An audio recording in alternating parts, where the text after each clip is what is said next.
know I turn everything into a joke, but I waited a long time for this team up. You're well regarded. You were an X-Man. Green. Used to beg me to wear this suit. So did Doran and Pete. It's only 9 people. Wait, my... Whoever you think I am. You were always the wrong guy.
My three-line hook, Deadpool and Wolverine, 2024.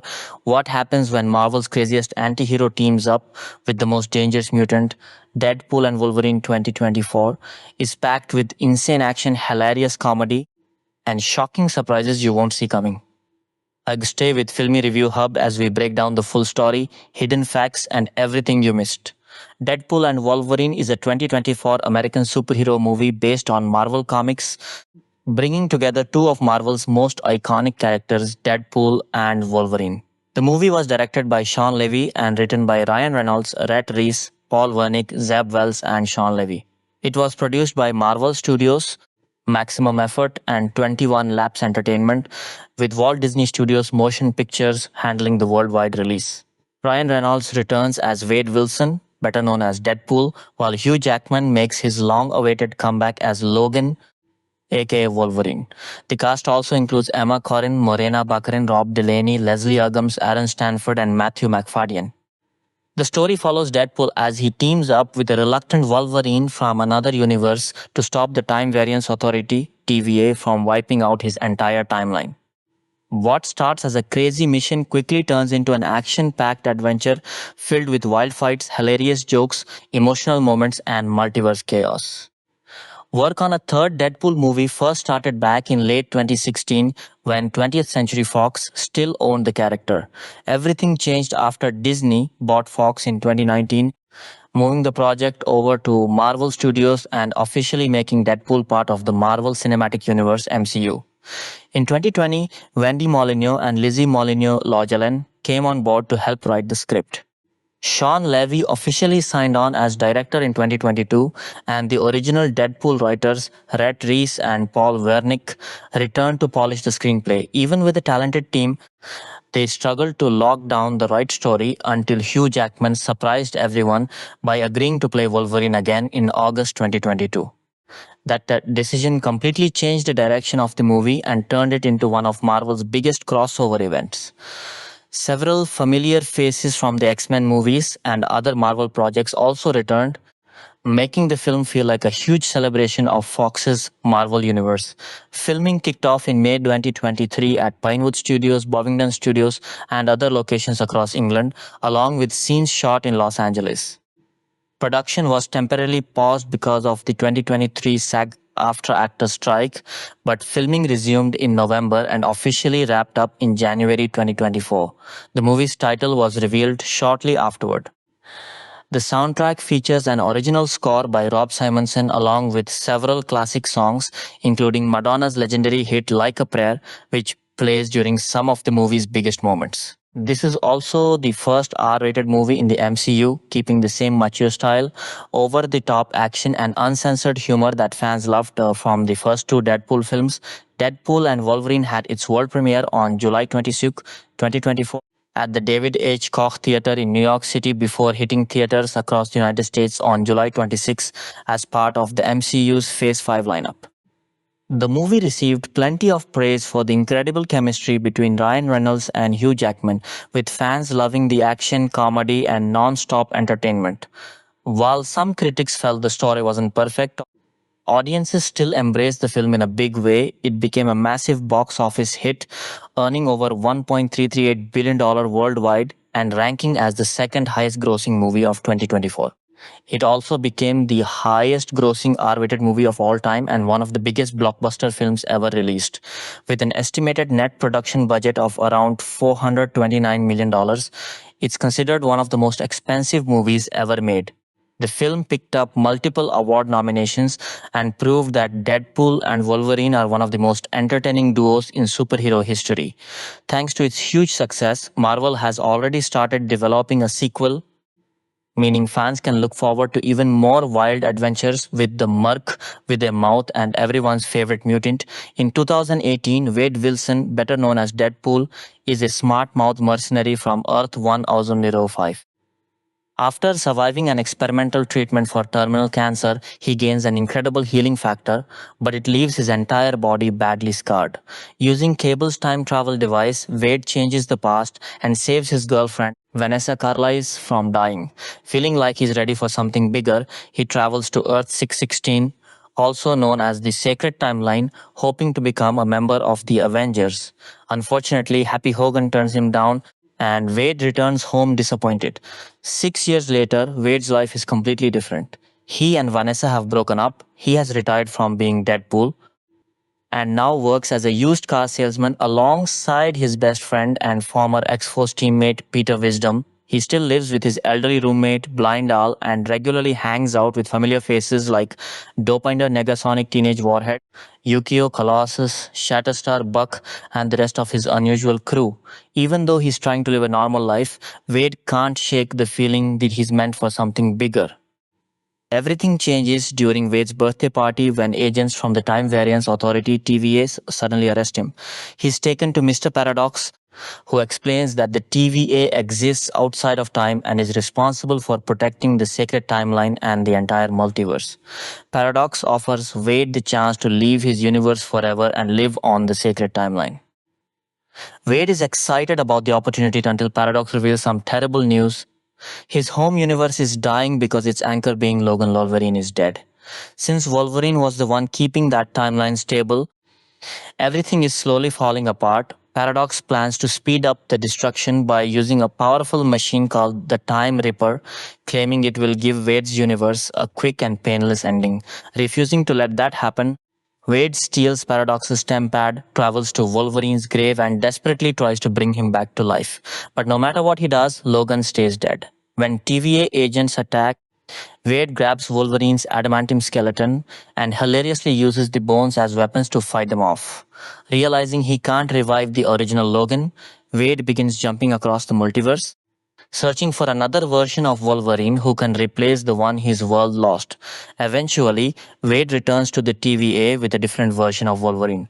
However, Paradox tells him that an anchor being can't simply be replaced, especially not by this particular Logan, who is considered the worst Wolverine in the entire multiverse.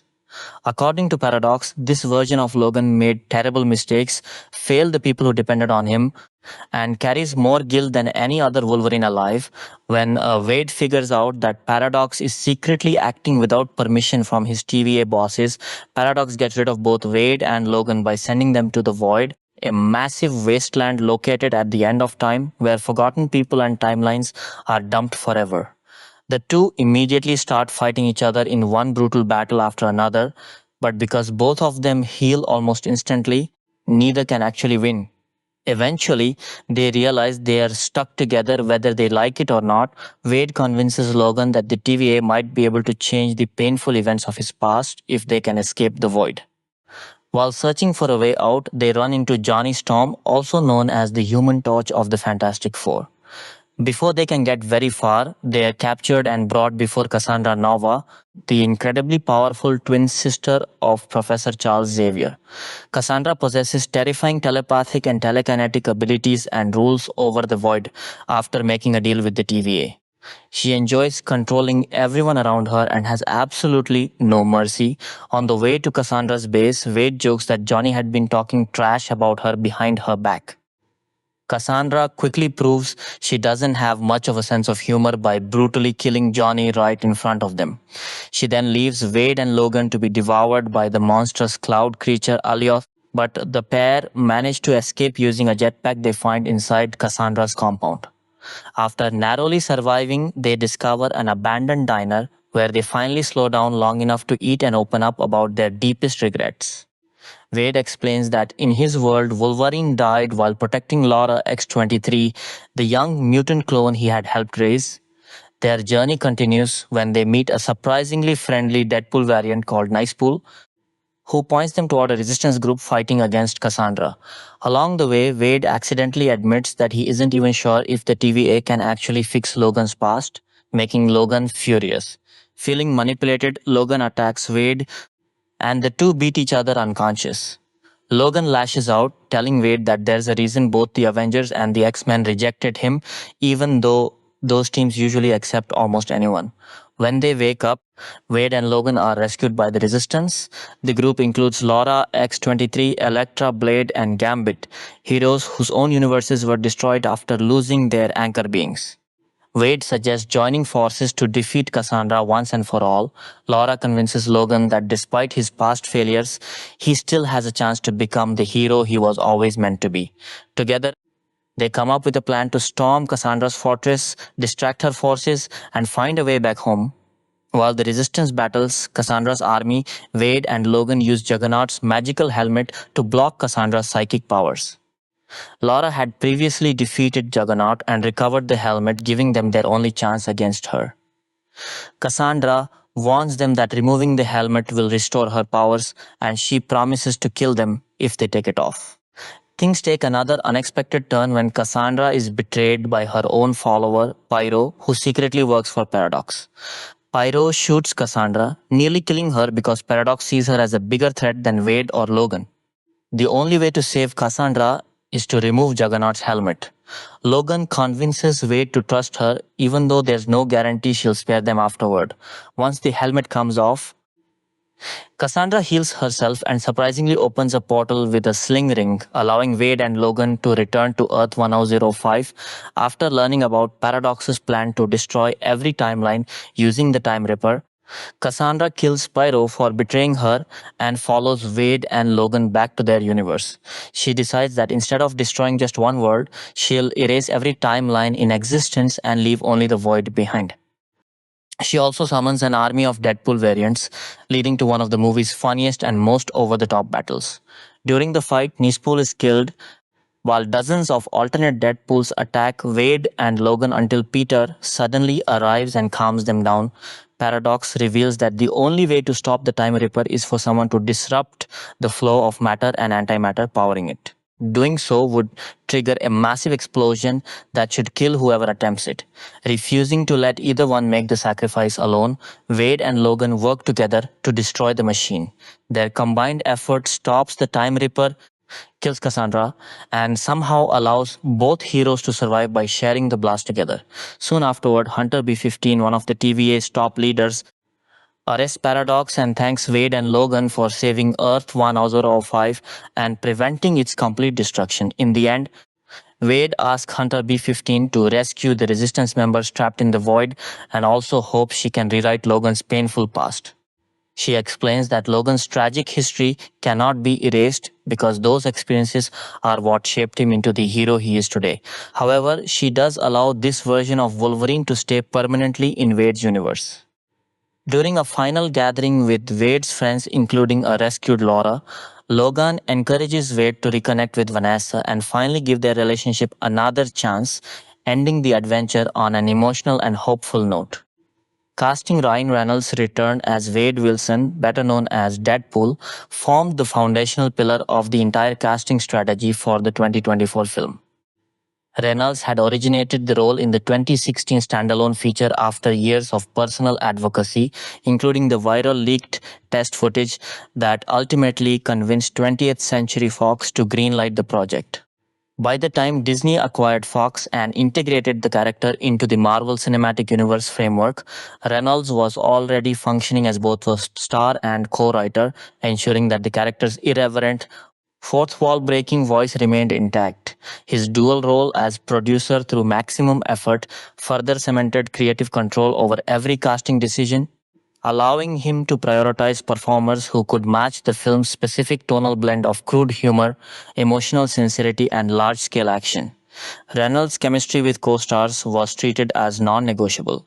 The production sought actors who could withstand relentless improvisation and meta commentary without breaking the film's carefully calibrated balance. Hugh Jackman's decision to reprise Logan, the Wolverine, arrived at a critical juncture and effectively unlocked the project's narrative direction. Jackman had publicly retired the character after the 2017 film Logan, citing both physical exhaustion from the rigorous performance demands and a desire to let that emotionally raw conclusion stand as a definitive endpoint. Yet in August 2022, while on vacation, Jackman experienced what he later described as a sudden clarity. He contacted Reynolds directly and declared his willingness to return, specifically for a team up that would allow Wolverine to exist in a lighter, more comedic register than previous iterations.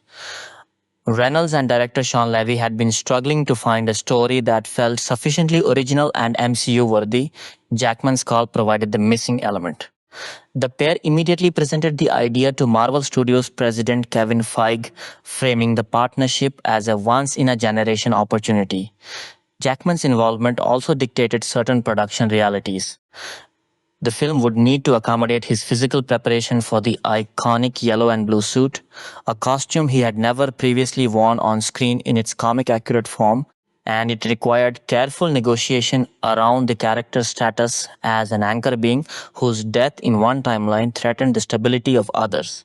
Emma Corrin's casting as Cassandra Nova represented one of the production's most deliberate and singular choices. Levy and Reynolds identified Corrin early, reportedly after Levy saw them perform in a stage production of Orlando. The creative team described having tunnel vision for the role. No other actors were seriously considered. Cassandra Nova, the twin sister of Charles Xavier and a formidable telepath with a complex parasitic origin in the comics, needed an actor capable of holding the screen opposite to established franchise leads while projecting both intellectual menace and unexpected charm. Corrin's prior work as Princess Diana in The Crown demonstrated an ability to inhabit larger-than-life figures with psychological depth and subtle physical precision. The production specifically requested that Corrin avoid approaching the character as a conventional villain. Instead, they sought an unpredictable presence, someone who could be simultaneously endearing and lethal. Corrin drew on references ranging from Gene Wilder's Willy Wonka to Christoph Waltz's Hans Landa, while collaborating with movement coach Polly Bennett to develop the precise, almost ritualistic hand gestures that became a visual signature of the character's power. Prosthetic finger extensions were added by the makeup department to enhance the otherworldly quality of those movements. Underscoring how thoroughly the casting informed every technical department, Matthew McFadden's selection as Mr. Paradox introduced a different kind of antagonist, one rooted in bureaucratic frustration rather than pure malevolence. McFadden, fresh from his Emmy-winning turn as Tom Wambsgans in Succession, brought a polished yet simmering resentment that suited a mid-level TVA operative seeking to accelerate the destruction of Deadpool's timeline for personal advancement. The character was conceived as neither straightforward villain nor pure comic relief, occupying an ambiguous space that McFadden himself described as that of a disgruntled apparatchik who might prefer the clarity of being a supervillain. His casting leveraged the actor's proven ability to portray corporate climbers whose charm masks deeper insecurity. Paradox's scenes required precise comic timing opposite Reynolds' rapid-fire delivery, and McFadden's classical training and experience with dense dialogue-heavy material proved essential. The role also allowed the film to expand the TVA's presence within the MCU while introducing a new face rather than relying solely on established series regulars. The returning ensemble from the previous Deadpool films provided continuity and emotional grounding. Morena Baccarin reprised Vanessa Carlisle, though in a reduced capacity that reflected the couple's fractured relationship at the story's outset. Baccarin's established chemistry with Reynolds allowed the production to convey years of shared history with economical screen time. Rob Delaney returned as Peter, the optimistic X-Force survivor whose presence at the used car dealership where Wade works offered both comic support and gentle encouragement toward heroism. Leslie Uggams once again played Blind Al, the sharp-tongued roommate whose banter with Deadpool had become a franchise staple. Her casting ensured that the domestic, grounded humor of the earlier films survived the transition into the larger MCU. Karan Soni as Dopinder, Brianna Hildebrand as Negasonic Teenage Warhead, Shioli Kutsuna as Yukio, and Stefan Kapicic voicing Colossus completed the core group of familiar faces, each contributing recognizable dynamics that reminded audiences of the franchise's independent roots even as the narrative expanded. Daphne Keen's return as Laura, also known as X-23, carried particular emotional weight. Keen had originated the role in Logan opposite Jackman, and her presence in the Void Resistance group created an immediate through line between the two films. The casting decision allowed the production to explore themes of legacy and found family without requiring extensive exposition.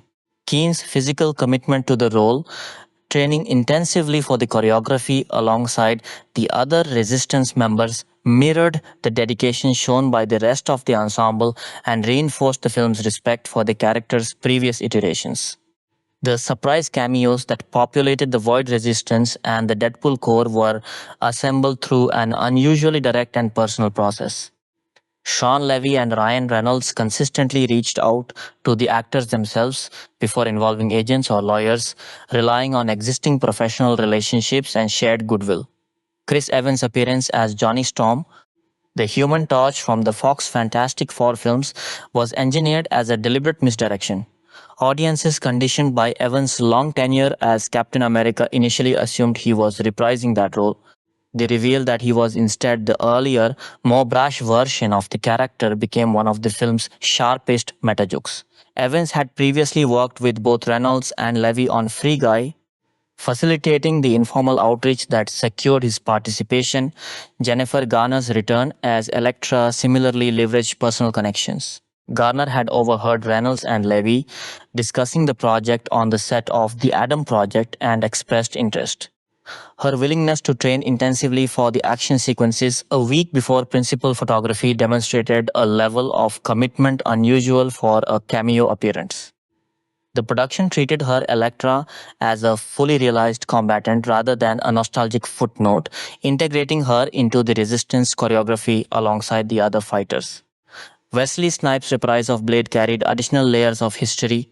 Snipes and Reynolds had co-starred in Blade Trinity, and Reynolds had long advocated for giving the character a proper celebratory moment after the character's earlier films had not always received the recognition Snipes felt they deserved. Snipes approached the role with a sense of comfort and self-awareness, acknowledging the passage of time while still delivering the lethal physicality fans associated with the character. Channing Tatum's casting as Gambit represented the fulfillment of a decade-long personal ambition. Tatum had been attached to a standalone Gambit film that ultimately collapsed amid the Disney-Fox merger and shifting studio priorities. Levy and Reynolds offered him the chance to finally inhabit the role, complete with the Cajun accent and kinetic card-throwing abilities. Tatum arrived early for fight training and remained enthusiastic throughout the disrupted schedule caused by the 2023 actors' strike, returning months later with undiminished energy. His performance was deliberately larger than life, embracing the theatricality that the unproduced Gambit film might never have permitted. Henry Cavill's brief appearance as a Wolverine variant, quickly dubbed the Cavalrin, originated as a spontaneous idea on the first day of shooting. Reynolds and Levy recognized the impossibility of recasting the role in any permanent sense and instead leaned into the absurdity of imagining another actor in the part. A text was sent. Cavill responded affirmatively within minutes. The cameo functioned as both a fan service nod to long standing internet casting speculation and a light-hearted acknowledgement of the actor's own recent experiences with franchise turbulence. The production treated the moment with respect rather than mockery, consistent with Reynolds' stated principle that Deadpool never punches down. The Deadpool car variants expanded the casting into voice work and family participation. Blake Lively provided the voice of Ladypool, a decision that remained secret until the film's release and played on years of public speculation. The couple's children contributed voices for Kidpool and Babypool, while Nathan Fillion voiced Headpool and Matthew McConaughey delivered Cowboypool. McConaughey's involvement followed an earlier temporary track recorded by Reynolds himself. Once the higher-profile actor became available, the production swapped the performance seamlessly. These vocal cameos allowed the film to populate its multiversal gags without requiring full on-screen commitments from every participant. Additional supporting roles filled out the TVA bureaucracy and the Void's denizens. Wunmi Mosaku appeared as Hunter B-15, continuing her character from the Loki D series and providing institutional continuity. Aaron Stanford returned as Pyro in a more comics-accurate costume now aligned with Cassandra Nova. Tyler Mane reprised Sabretooth, while physical performers portrayed Juggernaut and Blob among the Void's discarded characters. Jon Favreau's brief turn as Happy Hogan grounded Deadpool's early attempt to join the Avengers in established MCU texture. Even minor roles, such as the Chipman family and various TVA technicians, were cast with an eye toward naturalistic performances that could withstand Deadpool's constant commentary. Throughout the casting process, the production prioritized performers who understood the film's dual mandate: to honor the legacy of the Fox-era Marvel films while fully integrating into the MCU's continuity. The decision to film primarily in the United Kingdom allowed for a concentrated shoot that accommodated the complex schedules of the many returning actors. The 2023 actors' strike interrupted production after several key cameos had already trained and prepared, yet every participant returned once the strike resolved, underscoring the personal investment each felt in the project. Levy later noted that the willingness of these actors to arrive early, train rigorously, and remain flexible spoke to a collective sense of privilege and affection for the material. The cumulative effect of these casting choices was a film that felt simultaneously nostalgic and forward-looking. Reynolds and Jackman's central partnership provided the emotional and comedic core. Corrin and McFadden supplied formidable new antagonists capable of challenging that core without being overshadowed by it. The returning Deadpool family offered continuity and heart. The Void Resistance and Deadpool core delivered a cascade of recognition and surprise that rewarded long-term fans of multiple Marvel eras. Every major decision, from the late-night phone call that brought Jackman back to the 15-minute text exchange that secured Cavill, reflected a production culture that valued personal relationships, creative risk, and a deep familiarity with both the characters and the performers who had previously embodied them. The result was an ensemble whose collective history, both on-screen and off, became inseparable from the story the film ultimately told.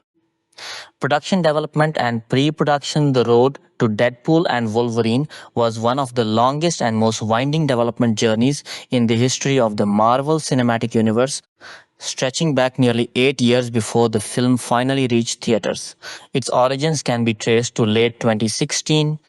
Shortly after the runaway success of the original Deadpool film convinced 20th Century Fox that it had a genuine franchise on its hands, Fox moved quickly to develop not one but two follow-up projects: a direct sequel and a spin-off built around the mercenary team X-Force.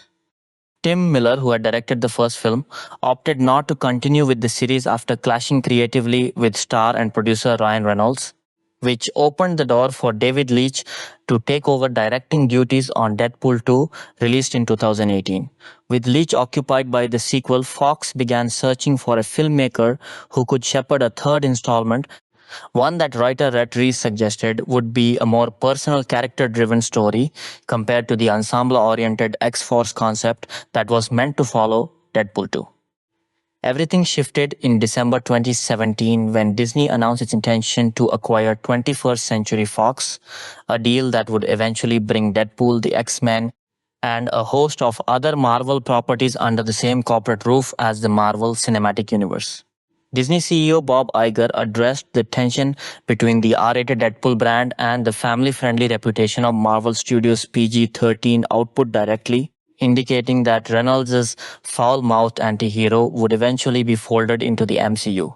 Iger suggested Disney would be willing to keep the character R-rated as long as audiences were properly warned about the content, floating the idea of a distinct Marvel R label for adult-oriented properties built around characters like Deadpool. Despite this reassurance, uncertainty about the future of the franchise persisted. By mid-2018, with Fox's attention pivoting toward the X-Force spin-off, Reynolds publicly wondered aloud whether a third Deadpool film would happen at all. Reese and his writing partner Paul Wernick offered a different perspective, suggesting the natural sequencing might mirror how the MCU had used the Avengers as a bridge between Iron Man 2 and Iron Man 3, meaning a Deadpool 3-quel could arrive after Reynolds took a break from the role and after X-Force had its moment in the spotlight. Leach expressed openness to returning for another Deadpool film by the end of May 2018, contingent on how his schedule shook out, and reports soon surfaced that a third film was already in active development, with production tentatively planned to shift from Vancouver, the shooting location of the first two films, to Atlanta, Georgia. That same year, a PG-13 recut of the second film titled Once Upon a Deadpool hit theaters around the holidays, largely as a novelty release, though Disney and the newly forming Marvel Studios' oversight of the franchise watched its reception closely as something of a bellwether for how a tamer version of the character might play. While promoting that release, Reynolds confirmed a third film remained in the works and teased that it would head in an entirely new direction compared to its predecessors. He later revealed one of the ideas under consideration was a road trip movie modeled on the fractured multi-perspective structure of Akira Kurosawa's Rashomon, which would have featured Hugh Jackman reprising his Fox-era version of Wolverine. Karan Soni, who had played the recurring taxi driver character Dopinder in the first two films, later corroborated this concept, describing a version of the script in which Deadpool set off on a road trip to the North Pole in an effort to save Christmas. Interestingly, Jackman himself had once envisioned something similar years earlier. While attending a screening of the original Deadpool in 2016, he pictured a team-up film with Reynolds inspired by the buddy cop classic 48 Hades. At the time, however, Jackman had already committed to retiring the Wolverine character following the critically acclaimed 2017 film Logan, which closed out his 17-year run as the Clawed Mutant with a story explicitly designed as a farewell. The Disney-Fox deal officially closed in March 2019, transferring the film rights to Deadpool, the X-Men, and a wide swath of other Marvel Comics characters to Marvel Studios. Fox's various Marvel-adjacent projects that had been in the pipeline were effectively frozen. Actors connected to the surrounding universe, including Josh Brolin, who had played Cable in Deadpool 2 and separately portrayed Thanos in the MCU, and Zazie Beetz, who played Domino, expressed varying degrees of interest in returning, though Beetz would ultimately not appear in the eventual film. Reese and Wernick described taking a well-earned break from the franchise that autumn while Marvel Studios worked out how or whether to integrate Deadpool and the wider mutant population into its existing continuity. They emphasized that a new film was still coming, that it would remain R-rated in keeping with the tone of the earlier movies, and that it would connect directly to the MCU, even though no firm pitch or story had yet been settled on. Reynolds met with Marvel Studios in October 2019 to begin hammering out a direction. At this stage, studio president Kevin Feige was still wrestling with the broader question of how to fold Deadpool, the X-Men, and mutants generally into the shared universe's mythology. Feige later described Reynolds as a relentless idea machine during this period, someone who arrived with an enormous range of possible pitches. Among them was a scaled-down low-budget road trip film pairing Deadpool with Dopinder that was compared in tone to independent cinema, and another concept built around a musical action sequence featuring Wolverine set to Elton John's I Guess That's Why They Call It the Blues. Reynolds also revived his earlier Rashomon-inspired team-up pitch with Wolverine, though he was informed at the time that including the character was not going to be possible. By December 2019, Reynolds indicated that a full creative team was now actively working on a Deadpool film at Marvel Studios. Throughout October 2020, Reynolds and Marvel Studios interviewed a series of prospective writers, eventually landing on the sister duo Wendy Molyneux and Lizzie Molyneux-Logalan, whose pitch resonated strongly with what both Reynolds and the studio were hoping to achieve. They were formally brought on board in November of that year. There was mutual interest in having David Leitch return to direct, and he did meet with the team to discuss the possibility, but scheduling conflicts ultimately ruled him out. It was around this time, while filming the time travel adventure The Adam Project with director Sean Levy, that Reynolds first raised the idea of collaborating with Levy on the next Deadpool film, an idea Levy embraced enthusiastically. By January 2021, Feige confirmed publicly that Reynolds was closely supervising the screenplay's development and that Reynolds' demanding schedule meant cameras would not roll before 2022 at the earliest. It was during this period in 2020 or 2021 that Reynolds conceived of an elaborate action set piece scored to Madonna's 1989 song Like a Prayer. In its original conception, this sequence was tied to the death of the X-Men's Colossus and was meant to serve as an emotional low point that would galvanize Deadpool into action. That July, Reynolds and Taika Waititi, both promoting their Levy-directed film Free Guy, appeared in character as Deadpool and Cog in a comedic promotional video called Deadpool and Cog React, in which the fourth wall-breaking mercenary discussed the prospect of eventually joining the MCU.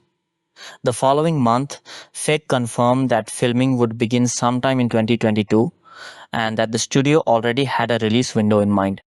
That November, both Beats and Rob Delaney voiced interest in reprising their Deadpool 2 roles as Domino and Peter Wisdom, respectively, though as noted, Beats' character would not make the final cut.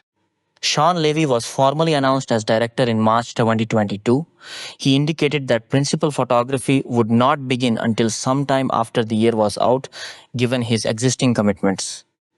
Reese and Wernick returned to the project at this stage to handle a rewrite of the screenplay, expressing enthusiasm about weaving genuine MCU elements into the story and noting that both Disney and Marvel Studios were receptive to Deadpool poking fun at the MCU itself, a testament to how much goodwill the character's meta-humor had built up through the earlier films. That June, veteran production designer Raymond Chan, fresh off his work on the Disney Plus series The Falcon and the Winter Soldier, was confirmed to be designing the film's look.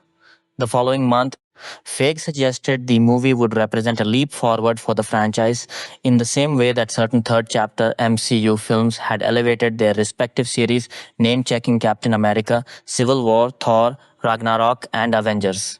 Infinity War as points of comparison, working alongside Levy and Reynolds on the screenplay were Reese, Wernick, and Zeb Wells, the latter having previously contributed to the Disney Plus series She-Hulk, Attorney at Law, the animated series Marvel Zombies, and the feature film The Marvels. For a long stretch, the creative team struggled to land on a story that felt sufficiently distinct from the prior two Deadpool films rather than merely retreading old jokes and structures. Levy has spoken about the pressure of wanting the film to feel deserving of being the character's formal entry into the MCU, while still preserving the grounded, irreverent tone that had defined the earlier installments. At one point, the difficulties in finding a workable story were serious enough that Levy and Reynolds considered telling Feige they might not be able to proceed on the planned timeline.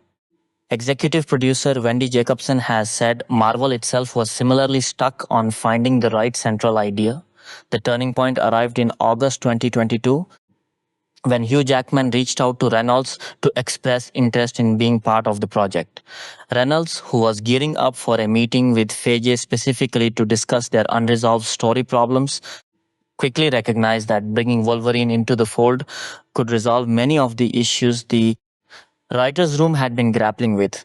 For Jackman, this represented a genuine change of heart after years of contentment with having retired the role.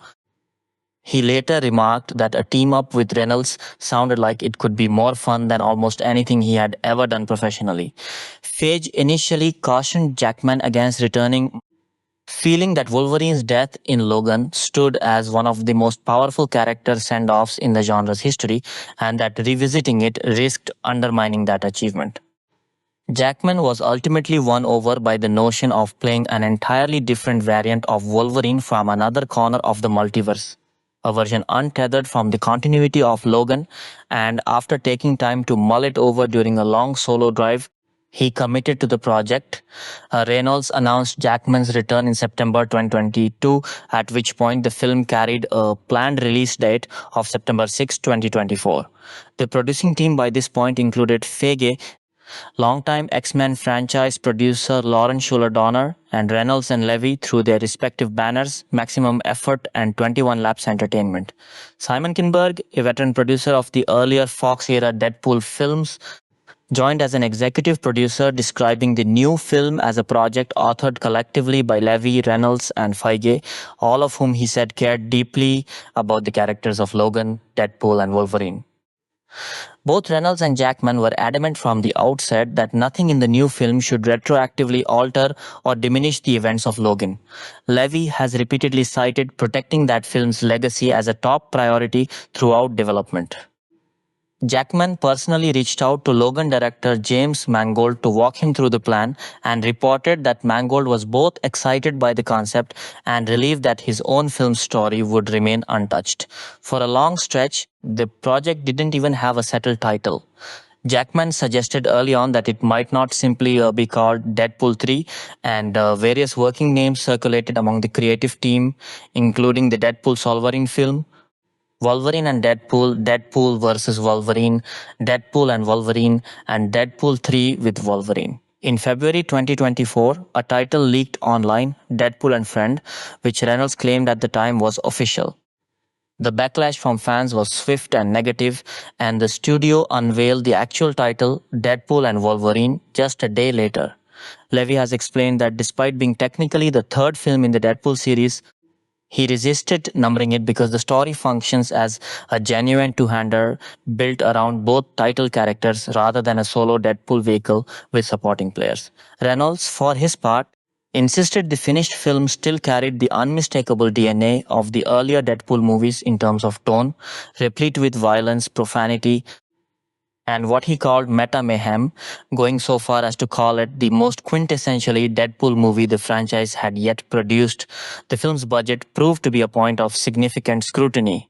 Early reporting placed the figure at around $200 million, a substantial but not unprecedented sum for a major MCU tentpole.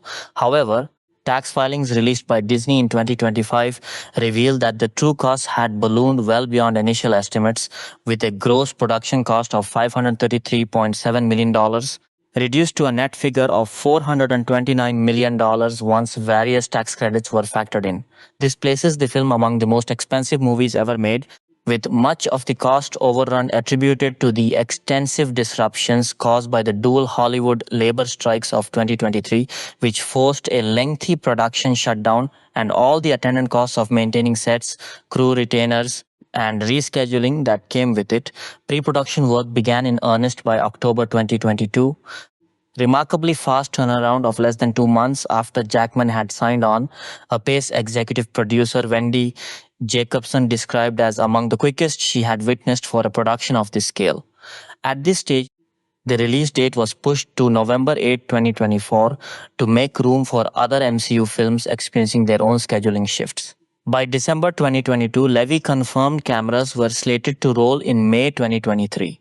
Reynolds, a Vancouver native, lobbied for the production to return to that city where the earlier Deadpool films had been shot, but ultimately conceded that Marvel Studios' established production infrastructure made a move to the UK more practical. By February 2023, London had been locked in as a filming location. That same month brought speculation that Patrick Stewart, who had played Professor X across the X-Men franchise and made a cameo reprising the role in Doctor Strange in the Multiverse of Madness, might appear in some capacity, though Levy later firmly denied any such plans ever existed. Also in February, Emma Corrin joined the cast in what was described as a lead villain role. Marvel had reportedly been considering Corrin for the part since late 2022, after Levy saw their performance in a stage adaptation of Virginia Woolf's Orlando, though scheduling conflicts needed to be sorted out before Corrin formally signed on. The following month, reports surfaced that the Time Variance Authority and other elements from the Disney Plus series Loki would factor into the story, and Matthew McFadden joined the cast in an undisclosed role, later described as functioning as something of a third wheel to the central Deadpool Wolverine dynamic. In the run-up to the shoot, a wave of returning cast members from the earlier Deadpool films was confirmed, including Karan Soni as Dopinder, Leslie Uggams as Blind Al, Morena Baccarin as Vanessa Carlisle, Stefan Kapicic voicing Colossus, Rob Delaney as Peter Wisdom, and Brianna Hildebrand and Shirley Kutsuna as Negasonic Teenage Warhead and Yukio respectively. Levy has spoken warmly about how enjoyable he found the development process overall, citing the film's irreverence, its violence, and its liberal use of foul language as sources of creative energy. He has been careful to say he never wanted to compromise the franchise's established identity, describing the finished product as raw, audacious, and very much R-rated, while drawing comparisons to classic buddy comedies like 48 Hours, Planes, Trains and Automobiles and Midnight Run.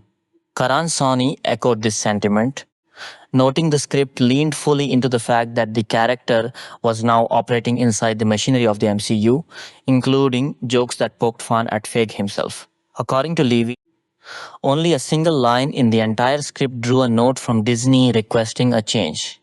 A joke referencing the studio's own frugality that was rewritten with a different, similarly profane punchline involving the Pinocchio character, details of which later surfaced when an award season script excerpt was published online.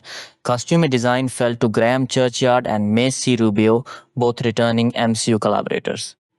Jackman's Wolverine costume represented a genuine milestone for the character on screen, a yellow and blue suit drawing heavily on the classic comic book design popularized in X-Men, the animated series during the 1990s, and more specifically referencing John Cassaday's artwork from the 2004 to 2013 Astonishing X-Men comic run, while also incorporating visual elements from John Romita Sr. and Dave Cockrum's 1970s redesign and Jim Lee's iconic 1990s look. Notably, Jackman had never worn a comics faithful Wolverine costume across his entire run in the X-Men film series. The closest the franchise had come was a brief visual reference in the original 2000 X-Men film and a deleted scene from the Wolverine in 2013, meaning this film marked the first time audiences would see Jackman in the character's signature look. Levy has said he understood this might represent the actor's last opportunity to don such a costume, and the design went through numerous iterations and fittings before the team settled on the final version. Jackman himself has said that the moment he put the suit on, it simply felt right, prompting him to wonder why it had taken this long to happen. Early images of the costume that leaked online generated an enthusiastic response from fans, with some observers noting that the design signaled Jackman was portraying a meaningfully different iteration of Wolverine than the one he had played throughout the X-Men series. Reynolds, meanwhile, sported an updated Deadpool suit compared to the earlier films, featuring a brighter shade of red and enlarged black eye patches on the mask, evocative of the character's 1990s comic book appearance. Levy expressed satisfaction with how positively both costume reveals were received by fans and press alike. Filming principal photography officially began on May 22, 2023, with the production shooting on location around London as well as at Pinewood Studios in Buckinghamshire, operating under the deliberately misleading working title Tidal Wave. Cinematographer George Richmond, who had previously collaborated with both Levy and Reynolds on Free Guy, served as director of photography, while George Cartel took on the dual role of supervising stunt coordinator and second unit director. Because Levy was simultaneously committed as an executive producer on Netflix's Stranger Things. Arrangements were made with Marvel Studios and the producers of that series to accommodate his need to direct episodes of its final season. Since the shooting schedules for both projects were expected to overlap, the production was initially not expected to be significantly disrupted by the Writers Guild of America strike that began in early May 2023.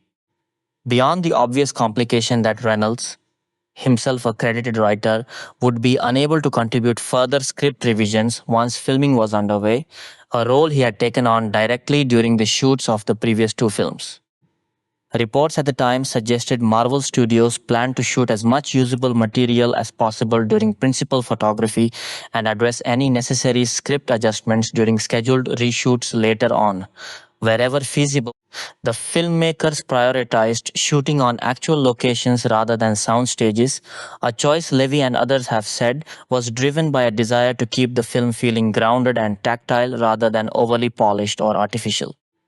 In early July 2023, the production filmed an elaborate car crash sequence in London, and shortly afterward, Reynolds and Jackman traveled to Norfolk in the east of England for additional location work. Then, on July 14, 2023, production came to an abrupt halt as the SAG-AFTRA Actors Union joined the writers on strike, triggering one of the most consequential work stoppages in modern Hollywood history. By that point, the production had completed 35 days of filming, with another 35 still remaining on the schedule. Morena Baccarin had the good fortune of having already wrapped all of her scenes before the shutdown began. With filming paused indefinitely, Disney opted to pay the considerable cost of keeping the standing sets intact throughout the hiatus rather than dismantling and later rebuilding them. During this enforced downtime, Levy and Reynolds redirected their energy toward the editing process and early visual effects work, even though the production had not prioritized shooting its major effects heavy sequences before the strike began, meaning much of that work would have to wait. One sequence that Levy has discussed at length involved a fight scene he consciously modeled on the climactic lightsaber duel between Luke Skywalker and Darth Vader in Return of the Jedi, instructing the stunt team to study that scene's blocking, pacing, and camera framing as a direct reference point. Cottle, in his capacity as stunt coordinator, was given input not just on the physical choreography, but on how these sequences were ultimately cut together. Separately, another major set piece, the action sequence eventually scored to Madonna's Like a Prayer, had by this point evolved from Reynolds' original solo Deadpool concept into a joint sequence featuring both title characters. Reynolds and Levy met personally with Madonna to secure permission to use the song, which she granted, along with an unsolicited suggestion that the track be paired with a gospel choir arrangement for the film, a suggestion the filmmakers ultimately embraced. Throughout the strike, Deadpool and Wolverine was regarded by the studios as one of the highest priority productions to resume once an agreement was reached, given how much of its budget and schedule were already committed. By October 2023, with the strike still ongoing, Levy publicly voiced doubts about whether the film could still make its planned May 2024 release date, and reports soon indicated that even if shooting resumed by the start of 2024, a delay was likely regardless. The SAG-AFTRA strike concluded on November 9, 2023, and filming was expected to pick back up in London within roughly 2 weeks ahead of the American Thanksgiving holiday. Around this time, Reynolds confirmed the character Dogpool would be appearing in the film, played by the dog actor Peggy, and the studio officially pushed the release date back once more, this time to July 26, 2024. Production resumed by November 23. Levy has reflected that the unplanned break, while professionally frustrating, had a silver lining. The extended time spent reviewing footage and working on the edit gave him a clearer, more confident understanding of the film as a whole, allowing him to return to set feeling focused rather than rushed. During this resumed phase of shooting, Reynolds' Wrexham AFC co-chairman Rob McElhenney visited the set to film a small cameo as a TVA agent while also discussing the football club, a visit that was captured for the accompanying documentary series, Welcome to Wrexham. McElhenney's scene, however, was ultimately cut from the finished film. Toward the end of December 2023, Chinese studio Bona Film Group struck a financing deal with TSG Entertainment covering a slate of projects that included the Deadpool franchise, which is why both TSG Entertainment and 20th Century Studios ultimately received in association with credits on the finished picture. Principal photography, which had also made use of Bovingdon Film Studios in addition to Pinewood, officially wrapped on January 24, 2024. A single additional day of shooting subsequently took place in Los Angeles to capture Jon Favreau's reprisal of his recurring MCU role as Happy Hogan, as well as the elaborate opening dance sequence choreographed by Nick Polley. A filing with the United States Copyright Office later indicated that some portion of shooting had also occurred in Vancouver, a small nod perhaps to Reynolds' earlier hopes of bringing production back to his hometown. During the shoot, persistent leaks and set photos became something of a recurring headache for the production. Reports surfaced that Jennifer Garner would be reprising her role as Elektra Natchios from Fox's 2003 Daredevil and its 2005 spin-off Elektra, a rumor Garner initially denied outright. Additional set photography revealed the presence of other legacy characters, including Sabretooth and Toad, along with a prominent set piece featuring a large 20th Century Fox Studio logo. Trade press drew comparisons to the multiverse-spanning cameo strategy used in Spider-Man No Way Home, which had similarly reassembled actors from earlier non-MCU adaptations of a beloved character.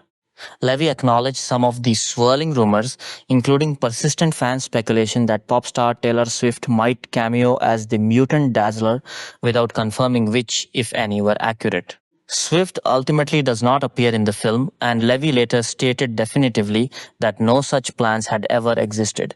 Regarding characters who genuinely were part of the story, such as Aaron Stanford's returning turn as Pyro from X2 and X-Men: The Last Stand, Levy insisted these choices emerged organically from the developing narrative rather than being shoehorned in to satisfy a pre-existing wish list of nostalgic cameos. Reynolds, addressing the frequent leaks directly, said the situation created real difficulties for the production and expressed hope that outlets would stop publishing unfinished, out-of-context images pulled from the set.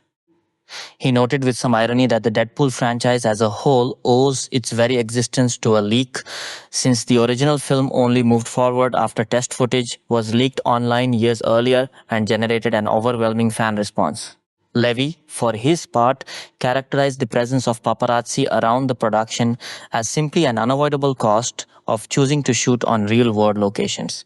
The film's official copyright registration, filed in February 2024, confirmed both Garner's involvement and Corrin's role as Cassandra Nova, the twin sister of Charles Xavier. Interestingly, the screenwriters had originally settled on the popular comic book villain Mephisto, a character whose long-rumored MCU debut had generated considerable fan speculation for years.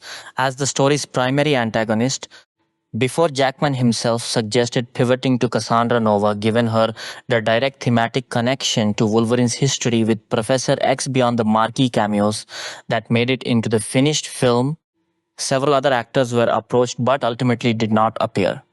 Vinnie Jones and Jason Fleming, who had played Juggernaut and Azazel respectively in earlier X-Men films, were both asked to reprise their roles, but deals could not be finalized. Terry Crews had preliminary discussions about returning as Bedlam from Deadpool 2, though those talks never progressed further. The filmmakers also seriously considered several other legacy actors and characters: Ben Affleck as Matt Murdock, Daredevil, Nicolas Cage as Johnny Blaze, Ghost Rider from the Columbia Pictures films, and the entire principal cast of the critically maligned 2015 Fantastic Four reboot: Miles Teller, Kate Mara, Michael B. Jordan, and Jamie Bell. Ultimately, the creative team concluded that bringing back that particular Fantastic Four cast would not carry the same emotional or comedic weight as Chris Evans' eventual cameo. The writers also weighed bringing Josh Brolin back as Cable but decided against it, reasoning that the film's broader mission was to honor characters who never received a proper send-off during the Fox era, and Cable, having only recently been introduced in Deadpool 2, did not fit that criterion. Wernicke has said he expects Cable will resurface in future Marvel projects down the line.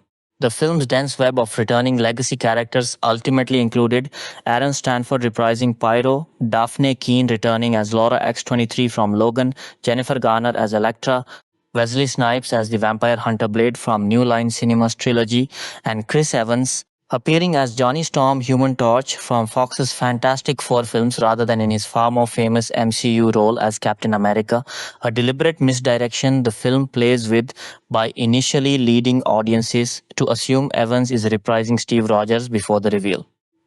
Additionally, Channing Tatum finally got the chance to portray Gambit, a character he had spent years attached to in a long gestating, never produced solo Fox film. Levy, who had at one point been among the directors Tatum approached about that unrealized project, said it felt deeply gratifying to finally give the actor the opportunity to play the role, however briefly, on screen.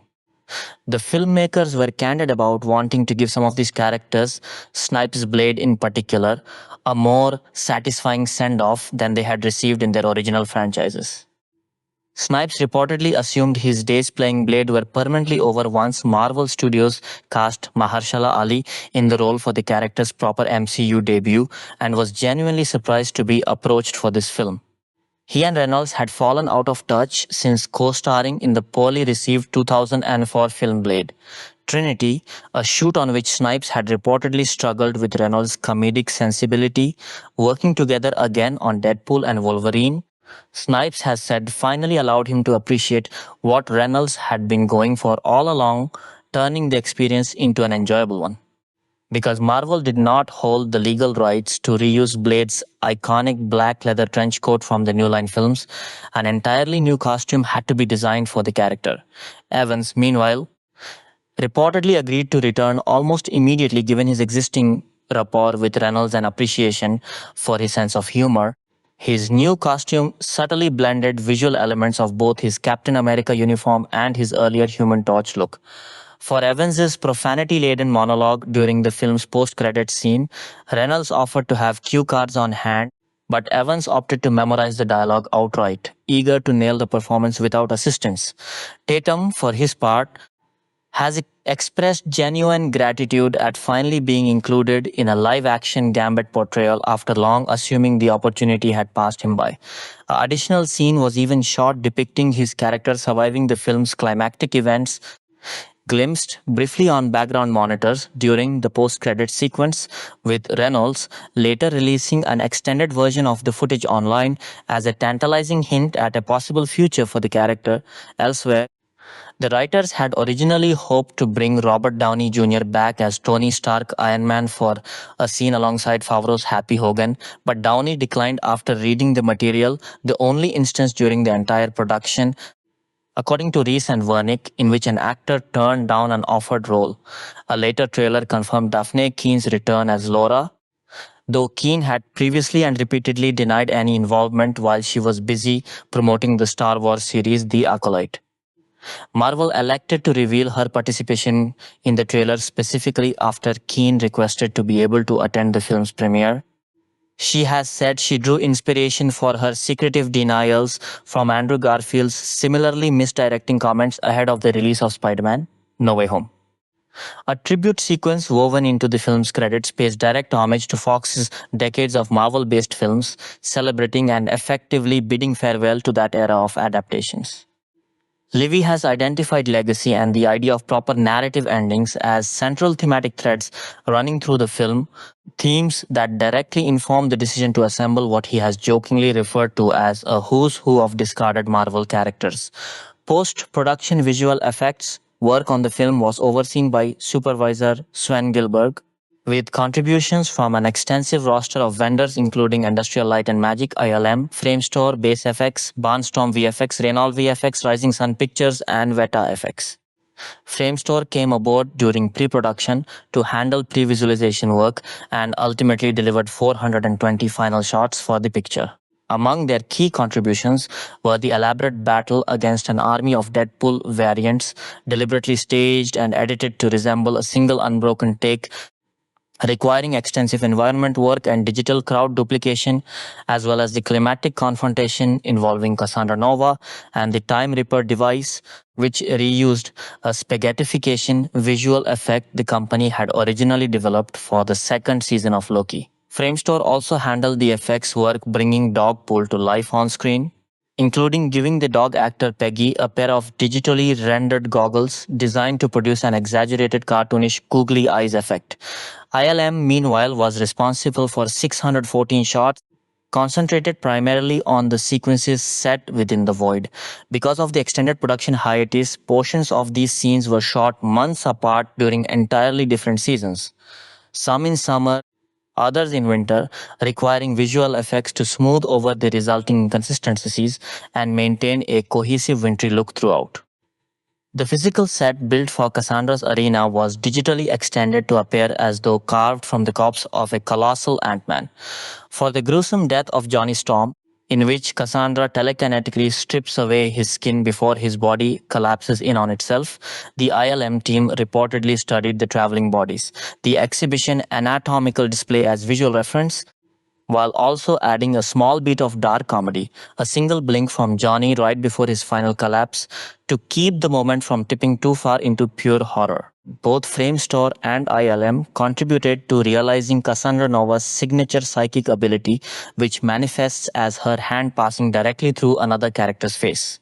Gilbert has said the visual language for this power was inspired directly by comic book panel art. To achieve the effect practically, Corrin was filmed with their real arm concealed, allowing the visual effects teams to substitute in a fully digital arm interacting with a digital double of the actor playing the affected character. Veta FX, returning after having handled facial animation work on Deadpool's mask in the previous two films, once again used a two-dimensional morphing technique to animate the character's expressive mask, drawing on reference footage Reynolds provided of his own facial performance. A newly developed machine learning tool was used this time around to help suggest appropriate mask movements keyed to specific lines of dialogue. Over the course of production, Veta's workload expanded significantly, eventually totaling roughly 630 shots. This included animating Wolverine's own mask, digitally enhancing the environment and Wolverine's skeletal structure for the film's stylized opening sequence, rendering the TVA's futuristic technology in a manner visually consistent with its depiction in Loki, and contributing further environment work throughout the void sequences. Additional blood and gore effects, a hallmark of the franchise's R-rated identity, were layered in digitally across multiple vendors' work. Method Studios, which had previously handled the stylish opening credit sequence of Deadpool 2, collaborated with the other effects houses to help plan and execute this film's own opening sequence and its accompanying title cards. Editing duties fell to Dean Zimmerman, a frequent Levy collaborator, working alongside Shane Reed. By the end of April 2024, Levy indicated the team was in the final stretch of assembling the picture. Early test screenings had already taken place by this point, and according to those involved in the editorial process, both Deadpool and Wolverine, along with the on-screen chemistry between the two leads, tested exceptionally well with audiences. One notable late change involved the film's climactic ending.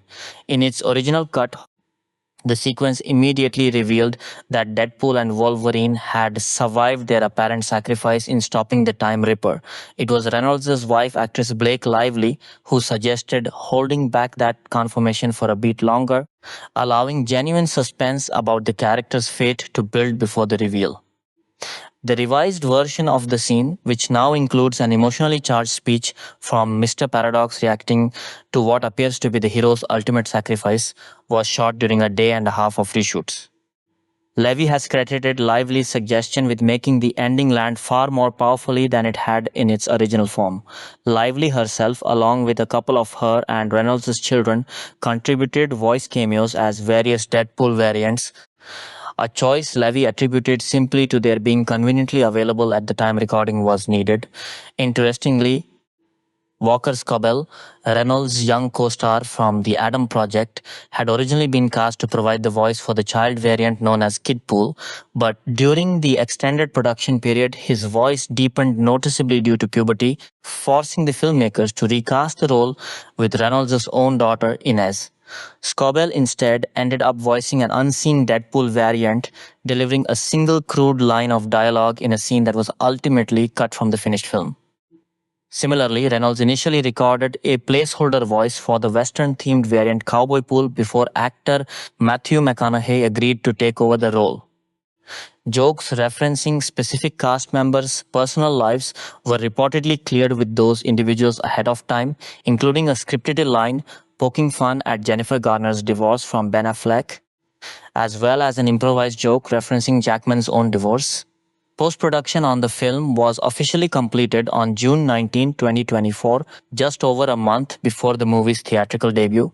Despite the film's dense multiverse-spanning plot and its many ties to other Marvel properties, Levy has said he never expected or wanted audiences to feel they needed to do homework beforehand, insisting the film was designed to function as a satisfying self-contained experience on its own terms. Reynolds has echoed this sentiment, saying the goal was never to simply set up future MCU installments, and that Marvel Studios never pressured the team to do so. The only mandate from the studio, according to Reynolds, was to deliver one really satisfying self-contained story.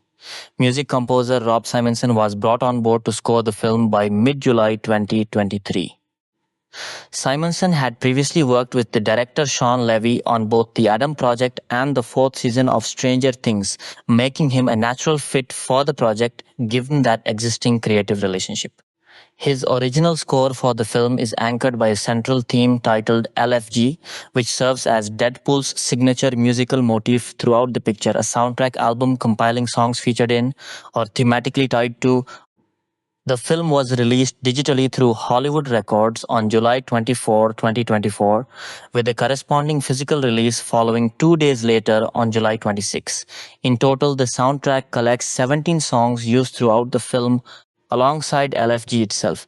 A separate album dedicated purely to Simonson's orchestral score was also released digitally on July 24, available in both a standard edition and an expanded deluxe edition that additionally folds in the various licensed songs from the companion soundtrack release. Perhaps the most talked about musical element of the entire production is the extended use of Madonna's 1989 classic Like a Prayer, which underscores one of the film's most significant action sequences, the very set piece that had originally been conceived years earlier as a solo Deadpool moment before evolving over the course of development into a joint sequence for both Deadpool and Wolverine. Reflecting the song's importance to the finished film, Warner Records released a dedicated companion EP on August 9, 2024, titled Deadpool and Wolverine. Madonna's Like a Prayer EP, featuring the original recording of the song alongside several new remixed versions specifically created for use in the movie. Beyond Madonna's contribution, the soundtrack draws on a wide range of existing music. Among the more culturally notable inclusions was Slash by the South Korean boy band Stray Kids, whose broader connection to the film extended into the promotional realm as well. Deadpool and Wolverine went on to appear in a music video for the group's separate single Che Che Ke Boom. Perhaps the most unexpected musical afterlife the film generated involved NSYNC's 1990s hit Bye Bye Bye, which the film uses prominently over its opening credit sequence. Following the film's release, the boy band's official music video for the song was retitled to explicitly reference Deadpool and Wolverine, a direct acknowledgement of how the film's use of the track had driven a fresh surge of popularity for the 2 decades old single. Released theatrical Deadpool and Wolverine held its official premiere at the David H. Koch Theater in New York City on July 22, 2024. From there, the film rolled out internationally on a staggered schedule. France, Germany, Italy, South Korea, and Japan received the film on July 24. Spain, Brazil, the United Kingdom, Mexico, and Australia followed on July 25. And finally, the film opened simultaneously in the United States and China on July 26. The wide release took full advantage of premium exhibition formats, playing in IMAX, Realty 3D, Dolby Cinema, 4DX, Cinemark XD, and various other premium large format screens. The film's road to that release date was itself a saga of its own, having been bounced around the calendar multiple times over the preceding 2 years. It was originally announced with a September 6, 2024 release date at the time Jackman's casting was revealed. That date was later pushed back to November 8, 2024 in order to accommodate a broader reshuffling of other MCU release dates. Subsequently, in the wake of the Writers Guild of America strike, Disney moved the film's release forward to May 3, 2024 as part of a wider recalibration of its release calendar. It was only after the SAG-AFTRA strike concluded that the studio settled on the eventual July 2024 date. Within the MCU's own internal chronology, the film is classified as part of Phase 5. It also holds the distinction of being the very first Marvel Cinematic Universe film to receive an R rating from the Motion Picture Association, a rating it inherited directly from the tone and content established by the two prior Fox-produced Deadpool films. In the lead-up to release, the marketing campaign was extensive and multifaceted, blending traditional trailers with an array of unconventional stunts and cross-promotional tie-ins. A teaser trailer debuted during Super Bowl LVD in February 2024, generating substantial commentary in the press. Entertainment Weekly's Nick Romano noted that the teaser confirmed both the film's R rating and the general premise of Deadpool making his way into the wider MCU. Polygon's Austin Goslin similarly focused on the trailer's incorporation of established MCU elements, while also raising the question of whether Reynolds was portraying precisely the same version of a Deadpool audiences had seen in the earlier films. Wired's Angela Watercutter drew attention to an explicit sexual joke in the teaser, a first of its kind for an MCU release, and speculated about the possibility of the film exploring queer themes more directly than prior Marvel Studios productions had. The teaser's brief inclusion of imagery referencing the 2015 comic book crossover event Secret Wars also generated discussion, given Marvel Studios' concurrent announcement of an eventual feature film adaptation, Avengers: Secret Wars, planned for 2027. Shortly after the trailer dropped, Jackman took a light-hearted jab at his co-star online, sharing a modified version of the film's logo that read "Wolverine an asshole." By the numbers, the teaser proved to be a genuine sensation. It amassed 365 million views globally within its first 24 hours, factoring in the 123 million Super Bowl viewers who caught a 30-second version during the broadcast, surpassing the previous record held by Spider-Man. No Way Home's trailer, 355.5 million views, to become at the time the most viewed movie trailer ever released within a single day. Reynolds and Jackman were subsequently presented with official Guinness World Record certificate commemorating the milestone during a live television interview on ITV's This Morning. The marketing rollout continued with a cheeky "Silence Your Phones" theater etiquette PSA featuring the two title characters, which opened Disney's presentation at CinemaCon in April 2024. An event during which Feige and Levy also debuted 9 minutes of footage from the film to an enthusiastic industry crowd, reportedly drawing the biggest laughs of the entire studio slate that day, according to The Hollywood Reporter. That footage cleverly repurposed archival footage of Chris Hemsworth as Thor from 2013's Thor: The Dark World, recontextualizing a scene originally depicting Thor mourning Loki's apparent death into one where he instead mourns the presumed death of Deadpool. The PSA itself was later released to the general public. An official trailer set to Madonna's Like a Prayer followed on April 22, and another trailer arrived on May 20 to coincide with the opening of ticket pre-sales. That trailer included a QR code linking to a separate video of Reynolds delivering an in-character legal disclaimer for the film. Toward the end of May, the studio unveiled a specially designed theatrical popcorn bucket, following comments from Feige that it would be deliberately crude and lewd in the spirit of the widely memed novelty popcorn bucket produced for Dune Part 2 earlier that same year. The resulting bucket, shaped like Wolverine's head with an exaggeratedly oversized mouth designed to hold popcorn or other snacks, was unveiled in a promotional video set to the famous Also Sprach Zarathustra fanfare from 2001, A Space Odyssey, depicting Deadpool affectionately caressing the bucket as popcorn spilled from its mouth. Early June brought a teaser confirming the appearance of the character Ladypool, sparking widespread online speculation about who might be voicing the role, speculation that was eventually resolved with the reveal that Blake Lively had recorded the part. Later that month, Reynolds appeared in character at the European trade event Cine Europe to introduce 12 minutes of footage from the film. The principal cast then embarked on an extensive global promotional tour beginning in early July, making stops in Shanghai, where Reynolds, Jackman, and Levy screened 35 minutes of footage for fans, Seoul, where the trio appeared at the 2024 Waterbomb Festival, Berlin, where Corrin joined the group, and where they also attended a UEFA Euro 2024 knockout stage match between the Netherlands and Turkey, London, where Delaney, dog actor Peggy, and several producers joined the group, and Rio de Janeiro, where the cast visited the famed Maracana Stadium. During the London leg of the tour, British retailer HMV briefly modified its iconic logo at one store location, temporarily replacing its longtime mascot dog Nipper with an image of Dogpool. The marketing blitz extended well beyond conventional trailers and press tours into a surprisingly wide array of cross-media tie-ins. On July 8th, Deadpool and Wolverine appeared in an advertisement during the season premiere of The Bachelorette, a calculated bid to reach the show's predominantly female 18 to 49 demographic. The ad was produced by Reynolds' own Maximum Effort alongside Loon Productions and Really Original. On July 19, the pair turned up in a music video for the Stray Kids single Chekke Boom.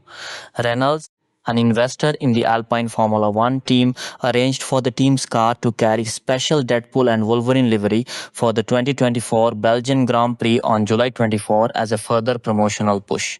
The following day, Reynolds, Jackman, Levy, Corrin, and Feige brought the film to San Diego Comic-Con, screening footage for a packed hall that included a pre-recorded video appearance from Leslie Uggams in character as Blind Al, and culminating in Reynolds bringing out several of the film's major surprise cameo actors, Keane, Garner, Evans, Tatum, and Snipes, to a rapturous response from the assembled fans. That evening, a drone light show over San Diego's Petco Park displayed imagery of the two characters. The same week, an episode of the revived television game show Press Your Luck featured a bit involving Deadpool and Wolverine taking over the show's mascot character, the Wami. Disney's overall marketing spend for the film reportedly reached $135 million, funding an extensive slate of brand partnerships alongside Maximum Effort. These tie-ins spanned an unusually broad and eclectic list of consumer brands, including Reynolds' own aviation gin, Heineken, DiGiorno, Jack in the Box, Heinz, Tim Hortons, Super X, Hot Topic, the apparel company Homage, Xbox, Adidas, Casio, Dave & Buster's, Best Friends, Animal Society, Coca-Cola, Android, Old Spice, Turner Classic Movies, and National Geographic. Collectible manufacturer Funko and Hot Toys both produced dedicated action figures tied to the film, and Funko additionally allowed attendees at the 2024 San Diego Comic-Con to customize their own personalized versions of Deadpool and Wolverine Funko Pop figures on site. Marvel Comics also released a series of variant comic book covers in August 2024 featuring production stills and promotional artwork from the film, with a further round of variant covers showcasing concept art following in December. In August 2024, shortly after the film's theatrical run had gotten underway, Levy addressed persistent fan speculation about the possibility of a future director's cut, stating flatly that no such version would be forthcoming, since the theatrical cut represented precisely the film he had set out to make. Reynolds separately confirmed that he had raised the idea of an extended cut with Levy at some point, but had been turned down. Home media Deadpool and Wolverine became available for digital download and purchase on October 1, 2024, followed by a physical media release on Ultra HD Blu-ray, Standard Blu-ray, and DVD on October 22, 2024. These home media editions came loaded with a range of bonus content, including a selection of deleted scenes, a comedic gag reel, an audio commentary track featuring Levy and Reynolds, and several behind-the-scenes featurettes, one focused specifically on the making of the Like a Prayer fight sequence, another exploring the film's array of major surprise cameos, a third dedicated to Jackman's return as Wolverine, and a final featurette offering a tribute to production designer Ray Chan, who passed away in April 2024 before the film's release. Commercially, the digital release proved to be a genuine landmark, delivering the single biggest opening week for an R-rated film across US digital platforms, a record that surpassed the previous benchmark set by 2023's John Wick Chapter 4. The film subsequently arrived on Disney Plus on November 12, 2024. According to figures released by Disney, the film racked up 19.4 million views globally within its first 6 days on the streaming service, making it the most watched live-action film to debut on Disney Plus since Black Panther. Wakanda Forever had set the previous mark in early 2023. Nielsen Media Research, which independently tracks streaming viewership on television screens within the United States, reported that the film became the most streamed title in the country during each of its first 2 weeks of availability on the platform, logging 1.34 billion minutes watched in its debut week alone, followed by an additional 586 million minutes in its second week. Reception box office Deadpool and Wolverine proved to be a genuine commercial phenomenon, ultimately grossing $636.7 million across the United States and Canada, combined with $701.3 million from international markets for a cumulative worldwide total of $1.338 billion. In doing so, the film overtook 2019's Joker to become the single highest grossing R-rated film in cinema history, a milestone it reached in just 23 days of release. It also secured its place as the 5th highest grossing MCU film to date and ranked as the 20th highest grossing film of all time at the point of its release. Deadline Hollywood, factoring in the film's reported $200 million production budget alongside marketing expenses and revenue streams from theatrical, television streaming, and home media, calculated a net profit of roughly $400 million, making it the third most profitable film of 2024 by that particular metric. Using the later revealed considerably higher $429 million net budget figure instead, Forbes contributor Caroline Reed arrived at a more conservative estimated box office profit of around $241 million, a calculation that notably excluded marketing costs as well as revenue from streaming, home media, and merchandise sales. Anticipation ahead of release was extraordinarily high. Ticket vendor Fandango reported that pre-sales for the film represented the platform's best performance for any release in 2024, and the best ever recorded for any R-rated film on the service. AMC Theatres similarly reported that 200,000 people had purchased first-day tickets through the chain, the highest single-day sales total the company had ever recorded for an R-rated release. Ahead of the opening, The Hollywood Reporter's Pamela McClintock predicted the film would open above $100 million domestically, a threshold no other 2024 release had cleared by that point in the year, while various box office tracking services projected an opening weekend in the range of $160 million to $165 million in the US and Canada, and a worldwide opening between $340 million and $360 million, with the higher international estimates informed by unusually strong walk-up ticket sales among Latino and Hispanic moviegoers observed on recent comparable releases. Those lofty projections turned out to be conservative. On its opening day alone in the US and Canada, the film generated $96 million, including a record-breaking $38.5 million from Thursday night preview screenings, both figures representing new highs for an R-rated release.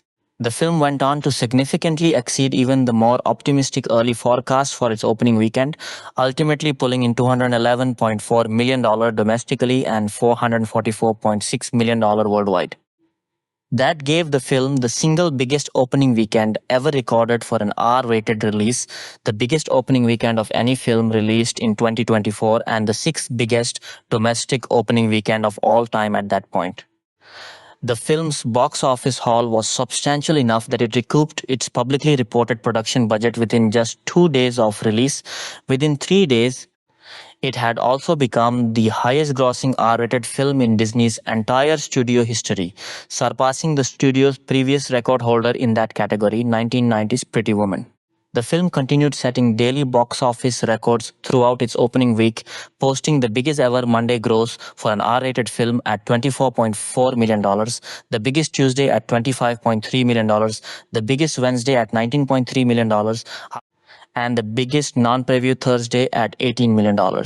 It comfortably retained the number one position at the domestic box office in its second weekend, adding a further $97 million. By its third weekend, the film had crossed the symbolically significant $1 billion mark worldwide, becoming only the second film to reach that threshold at any point during 2024. That same third weekend produced a notable pop culture footnote. Reynolds' Deadpool and Wolverine and Blake Lively's own film It Ends With Us occupied the top two spots at the domestic box office simultaneously, a feat that had not been achieved by a married Hollywood couple since Bruce Willis's Die Hard 2 and Demi Moore's Ghost both topped the charts back in 1990.